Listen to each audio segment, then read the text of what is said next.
So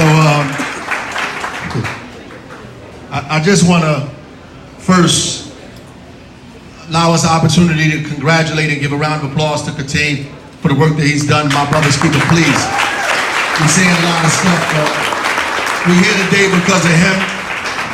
And more importantly, you know, I got a chance to meet with Broderick the other day, who's in charge of my brother's keeper nationally. But we actually here because of Barack Obama. And what we need to understand is that Barack Obama created this program right after Trayvon Martin was killed. So I just want us to be serious and understand what my brother's keeper is and why we have you in this room today. Because there are a lot of things that have been said, and I just want to bring it right home to the reason that we have you on the ground here. Because Obama, then the president, said that his son could have been Trayvon Martin, and he got a lot of slack for that. And he decided to do something about the inequalities that exist in a country that sees young black boys as threats, as animals, as barbarians, as less than human, that are easy to be shot down and left dead on the street. And he also went further to begin to talk about all of the systemic inequalities that exist in this country that prevent us, black men, brown men in this community, people, period, from being able to access the same pipelines that other children are able to access. That exists in New Jersey, by the way. That's right. I just want to share this with you. In New Jersey, the average median net worth for white families is $271,402. Let me say that again, $271,402. That's the average median net worth. It is the highest median net worth in the nation. So, the average median net worth for Latino families compared to $271,000 is $7,020 in New Jersey. The average median net worth for African American families is $5,900 in the state of New Jersey. Our children are 30 times more likely in New Jersey to be arrested than any other child in the state. 30 times more likely. These are systemic things. I don't care how good you are, how well you speak, what schools you went to, how smart you are. We have to address these inequalities. Then we have to speak to the inequalities that exist in our city. That are there opportunities for other children to succeed as opposed to children that look like you and me? Do they have access to better classes? Access to higher and more complicated curriculum? Is the cognitive demand higher for them than it is for other children? Are they put in front of teachers that not only care about them, but care about their families and the communities that they actually come from? So it is important. It is important to focus on where kids are from and who they are. Why? Because our kids don't know who they are or where they're from. They think they're from Clinton Avenue, and they're not from Clinton Avenue. They think they're from Prince Street, and they're not from Prince Street. That's not where they're from. That's where they live. They're not from there. They live there. They have a long history like everybody else. If they actually knew who they are and actually knew where they're from, they would begin to perform better. So we do have to focus on that, because you can't determine where a person is going unless you figure out where they started from. And that's the point, because you don't know how to even help them. And some of us are smart, we just don't know what to do. We don't have the capacity to teach our boys because we have a thought about who they are before we even got in the classroom. We learned that on 12, on 4, on 7, on 2, the Star Ledger, every media outlet that exists. So before we even get in front of them, we have a problem with them. And it doesn't mean because we look like them, we don't have a problem with them. In fact, some of us who look like the boys we teach, we also have a problem with them as well.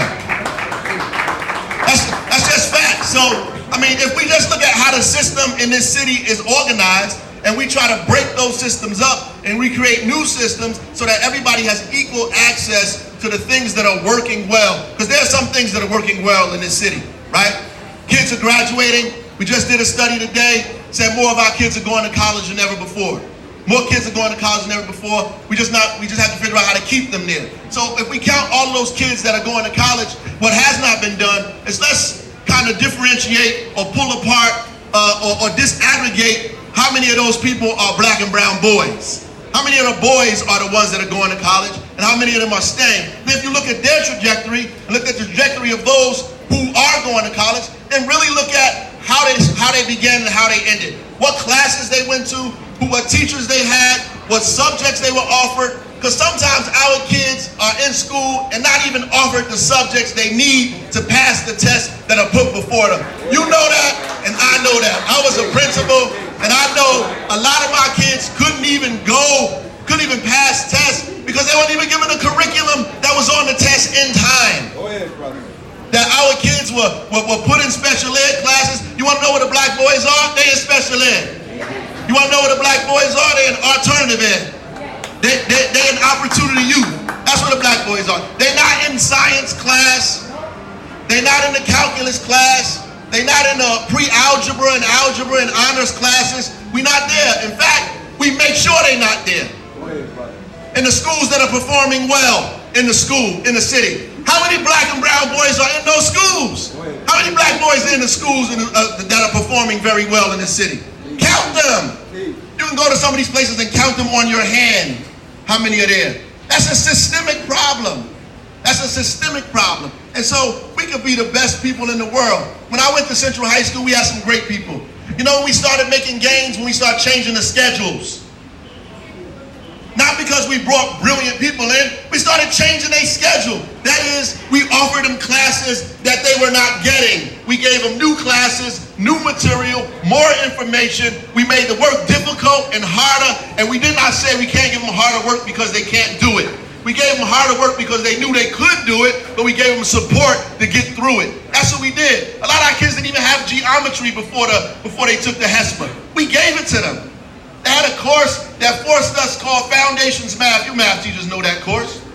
We had a Foundations Math course, and we taught them Foundations Math over and over and over and over again. They didn't get algebra, they didn't get geometry, they didn't get that stuff until it was too late. This is systemic deficiencies that are pointed at black and brown boys that make it difficult for them to succeed. And you know the only people that think they can be successful is old boy on the corner who will do anything, because guess what? You don't got to dress a certain way. You ain't got to be brilliant. You ain't got to be super smart. All you got to do is show up. If you show up, you can get a pack. Now, if I give you a pack and you get rid of this pack, then you know what to do. So to say our boys don't want to work together, that's BS. They don't know how to focus. They're not disciplined. That's BS. That they can't concentrate, that's another lie. The lie is we have a system that's equal. I didn't mean to drag y'all into this, but this is what's on my heart. I done heard everybody say all of the stuff they had to say, and they were right. But the reality is, in order to make a real difference, we got to change the system that's designed to keep our boys behind. It's designed to keep our boys, which is what Barack Obama knew when Trayvon Martin got killed, which is why he pushed for My Brother's Keeper, which is why Kateem has the vision to call you men into this room, because you look like these boys that are failing. You look like the boys that are failing. And what did you do personally in your life?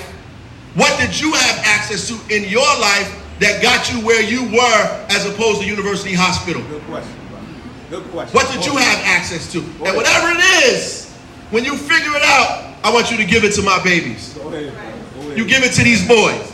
And when you give it to them, they ain't going to need you no more. They're going to excel on their own. And they're going to show up in this room, and maybe they'll have a good word or two for you in the access that you gave them. Because all they need is opportunity. That's all they need. I know I'm taking too long. I'm going to sit down, brother. But the last thing I'm going to say is this.